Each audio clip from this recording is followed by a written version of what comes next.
Ya, Anda kembali dalam Breaking News TV One. Pemirsa, kembali kami akan ajak Anda memantau bagaimana jalannya arus mudik di sejumlah wilayah, termasuk juga bagaimana kemudian perjalanan mudik dari sejumlah masyarakat, baik itu melalui jalur darat maupun jalur laut, begitu ya.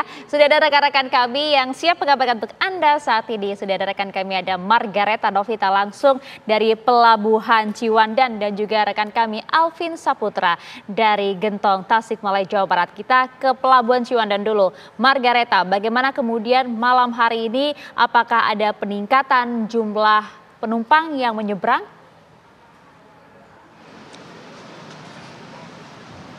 Ya, dan juga pemirsa, dari Pelabuhan Ciwandan sendiri memang untuk malam hari ini terlihat lengang, tidak seperti malam-malam sebelumnya, yang mana untuk hari ini distribusi ataupun kedatangan dari para pemudik motor ini merata sejak tadi pagi, dan biasanya ini saya mengabarkan bahwa jam favorit dari para pemudik yang menggunakan roda 2 ini datang ataupun memadati Pelabuhan Ciwandan pada malam hari. Namun untuk hari ini merata sejak siang tadi, dan memang untuk malam ini hanya terisi satu sub di sebelah saya, karena memang sudah mendekati Hari Raya Lebaran, di mana mereka ini tidak sabar pemirsa untuk segera bertemu dengan keluarga. Dan saya mau ajak Anda untuk wawancara dengan para pemudik di sini yang sudah sampai di Pelabuhan Ciwandan. Mungkin saya mau tanya-tanya bagaimana sih kesiapan mereka dalam mudik tahun ini menggunakan sepeda motor. Ya, mungkin di sini saya bisa tanya ke Ibu yang habis menunjuki jempol ya, Ibu. Ibu, selamat malam. Namanya siapa, Bu? Ami. Ibu Ami dari mana, mau mudik kemana? Dari Tangerang mau mudik ke Lampung. Ibu Ami tadi berangkat jam berapa nih, Bu? Kena macet nggak di jalan? Nggak macet. Oke, persiapannya apa aja sih, Bu? Ini bareng sama suami? Sama anak.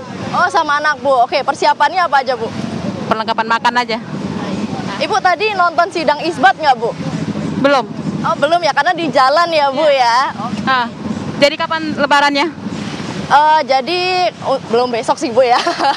Baik, Ibu, hati-hati di jalan ya. Terima kasih. Ya pemirsa, kita tanya ke pemudik lainnya di sini, sudah banyak antrian. Wah, ini saya lihat ada mas-mas yang biasanya nganter penumpang nih. Ada lagi nih pemirsa. Selamat malam, Mas. Halo, namanya siapa? Febriansa Saputra.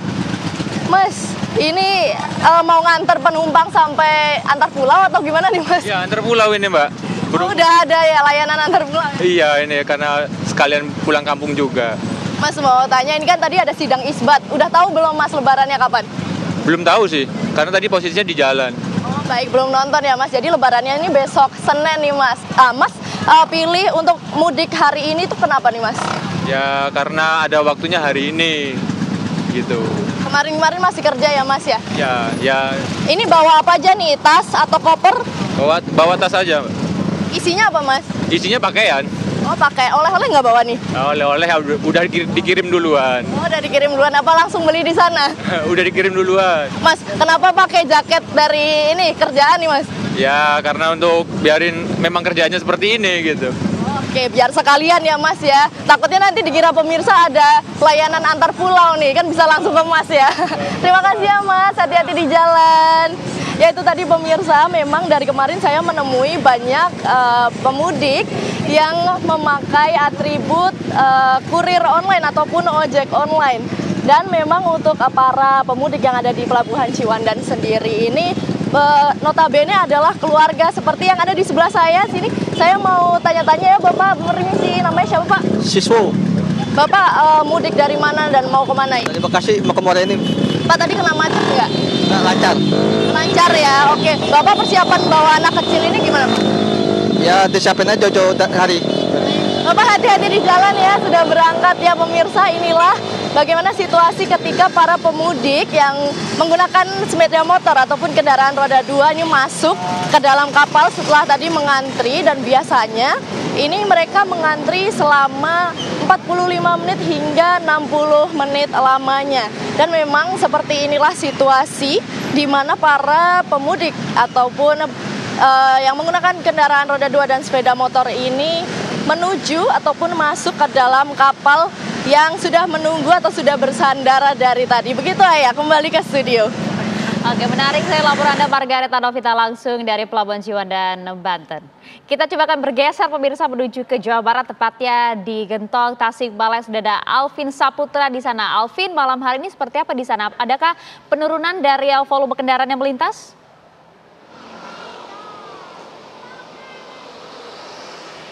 Ya baik, Maria Segaf dan juga pemirsa memasuki H-2 menjelang perayaan Hari Raya Idul Fitri 2025 di mana sudah banyak titik-titik yang mengalami kemacetan ataupun penumpukan kendaraan menjelang Hari Raya Idul Fitri 2025 di mana pemirsa tempat saya mengabarkan saat ini langsung di lintas Gentong di Tasikmalaya, Jawa Barat.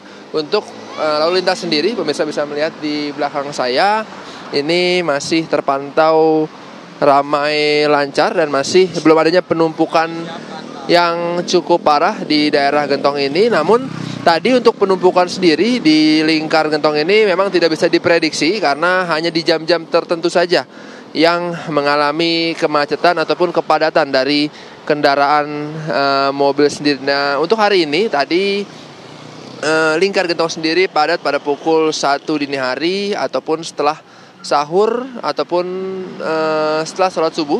Lingkar Gentong terjadinya kepadatan dan juga penumpukan kendaraan, serta tadi jam 12 siang hingga sore tadi kendaraan di lingkar Gentong sempat tersendat dan adanya penumpukan yang terjadi. Namun tadinya pihak kepolisian dari Polres Tasikmalaya Kota juga sudah memberlakukan one way ataupun satu arah menuju dari arah Bandung menuju ke Tasikmalaya dikarenakan adanya kepadatan tadi di jalur Nagrek sehingga diberlakukannya one way di lingkar Gentong sendiri. Dan untuk saat ini pemirsa data terakhir per jam di lingkar Gentong sendiri dilewati sebanyak 2.800 hingga 3.000 kendaraan yang didominasi oleh kendaraan beroda 2 serta beroda 4. Dan juga untuk himbauan kepada para pemudik diharapkan berhati-hati karena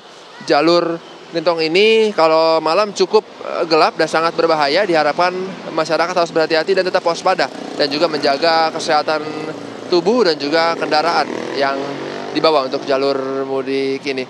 Sementara demikian dari Gentong, kembalikan ke studio.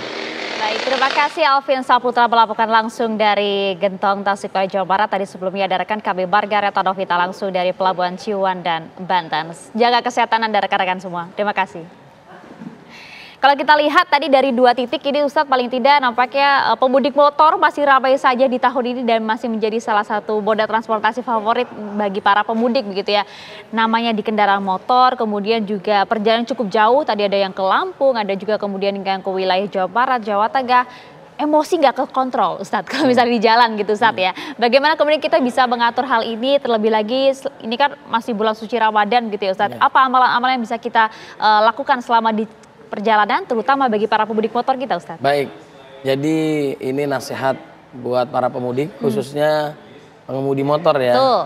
Baik motor, mobil dan sebagainya, jangan lupa untuk tetap berdoa. Diawali dengan banyak-banyak doa, kemudian juga menjaga kesehatan dan tidak memaksakan diri. Dalam ibadah juga kalau udah nggak kuat ya istirahat, ya kan? Baca Quran, sholat, udah nggak kuat ya istirahat. Apalagi kita karena semangatnya luar biasa, jangan gaspol, jangan kasih kendor. Itu dia. Ya. Buru-buru pengen sampai rumah, Ustaz. Iya, nggak sabaran gitu ya. Sabar, nggak kemana-mana tuh. Insya Allah masih ada itu semua ya. Yang di rumah juga aman dan sebagainya. Jadi kita hati-hati, senantiasa berdoa kepada Allah, banyak-banyak zikir. Bahkan yang menarik ini, jadi saya biasa bergaul dengan para penghafal Quran, pecinta Quran, dia biasa mengulang hafalannya dalam kendaraan. Dibaca Quran ada yang 1 juz, 2 juz, 3 juz, bahkan lebih dari itu. Saya punya keluarga juga, Masya Allah ya, biasa membaca Quran tuh dalam kondisi naik kendaraan, naik mobil, naik motor, diulang hafalannya. Ini luar biasa ini, berkah dan indah. Itu dia, jadi berkah dan indah kalau kemudian dilaksanakan ya Ustaz itu ya. Insya Allah pasti dijaga oleh Allah Subhanahu Wa Taala. Banyak-banyak sholawat itu dijaga. Mungkin kita kan hampir mau nabrak, tapi Allah melindungi karena kita mengingat Dia. Kata Allah tuh, fadhkuruni adzkurkum, berzikirlah kalian kepadaku, aku berzikir kepadamu. Anda jaga Allah, Allah pasti menjaga kita. Jadi Allah yang melindungi kita. Insya Allah pergi pulang selamat. Itu dia, lafaz kita kemudian dipenuhi dengan lafaz-lafaz Quran gitu ya Ustaz, Betul. sholawat. Jadi jangan kemudian ngomentarin emak-emak yang ratingnya ke kanan tapi beloknya ke kiri. Iya, gitu, iya, Ustadz, iya, ya. Oke, dan terlebih lagi Ustadz, kalau misalnya kita lihat Ustadz, ini kan bulan suci Ramadan, masih tinggal 1 hari lagi. Esok hari kita masih menjalankan puasa terakhir di Ramadan kali ini Ustadz. Bagaimana kemudian kita bisa memaksimalkan ibadah kita Ustadz, terlebih lagi di saat-saat terakhir Ramadan untuk kita bisa mencapai kemenangan tentunya. Baik, jadi dalam ibadah itu yang dilihat ujungnya, Mbak. Innamal a'malu bil khawatim. Amal perbuatan tergantung akhirnya. Jadi yang menentukan kita 10 hari, 20 hari, detik-detik terakhir justru akhir.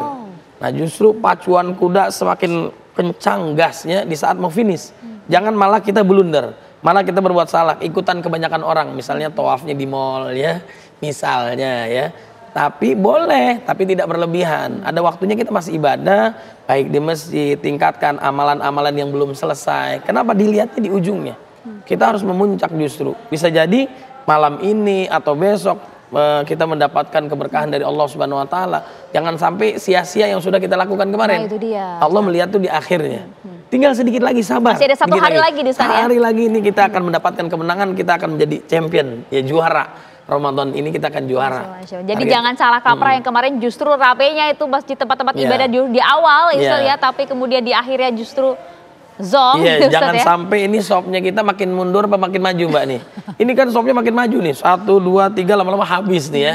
Harusnya tetap kita bertahan semangat. Kalaupun bagi yang mudik silahkan tetap menjaga yang wajib maupun yang sunnah. Ya jadi jangan sampai ditinggalkan. Termasuk juga mungkin untuk beberapa orang yang beberapa waktu lalu kemudian di awal-awal Ramadan kemarin mungkin masih belum bisa memaksimalkan ibadahnya. Begitu Ustadz ya. Terkadang termasuk juga saya gitu Ustadz yang kemudian sembari bekerja dan juga lain hal gitu ya. Kadang merasa malu gitu Ustadz untuk kemudian belum bisa memaksimalkan ibadahnya selama Ramadan ini. Masih ada kesempatan Ustadz. Baik, jadi begini Mbak, kita harus memahami tentang arti ibadah. Jadi Mbak mencari nafkah, menuntut ilmu itu ibadah. Maka supaya bernilai ibadah Mbak selama bekerja, niatkan karena Allah Subhanahu wa taala. Saya bekerja karena Allah, itu dapat pahala Mbak. Sama seperti orang melakukan ibadah yang lain. Kenapa tidurnya bernilai ibadah tanda kutip adalah dia mempersiapkan diri bangun dari istirahatnya untuk ibadah berikutnya. Dan tidurnya sesuai dengan tuntunan baginda Nabi Muhammad SAW, baca doa, kemudian juga baca ayat kursi, baca Al-Ikhlas sampai An-Nas. Itu nilai tidurnya berkah, berpahala. Apalagi bekerja, apalagi menuntut ilmu, itu berpahalanya luar biasa. Jadi kita yang kerja, kita nggak dapat sholat tarawih, ya kita kerja. Ini kan mencari nafkah. Tadi saya sampaikan kan di awal, jadi mencari nafkah itu wajib, sholat tarawih itu sunnah. Kita nggak bisa buat memenuhi keluarga dan sebagainya, maka kerjakan itu. Nggak ada masalah, kira-kira begitu. Ya tergantung juga niatnya Ustadz ya, lillahi ta'ala, jangan sampai kemudian itu justru dijadikan alasan gitu Ustadz untuk kabur dari ibadah. Dan Allah tuh maha tahu, maha tahu dengan segala niat kita. Kalau kita niatnya baik, insya Allah tuh akan baik. Insya Allah, Muhammad. Ustadz, kalau begitu kami akan jeda terlebih dahulu Ustadz ya. Masih tetap cerahkan kami nanti Ustadz ya. Kami akan kembali untuk Anda pemirsa, tetap bersama kami di Breaking News TV One.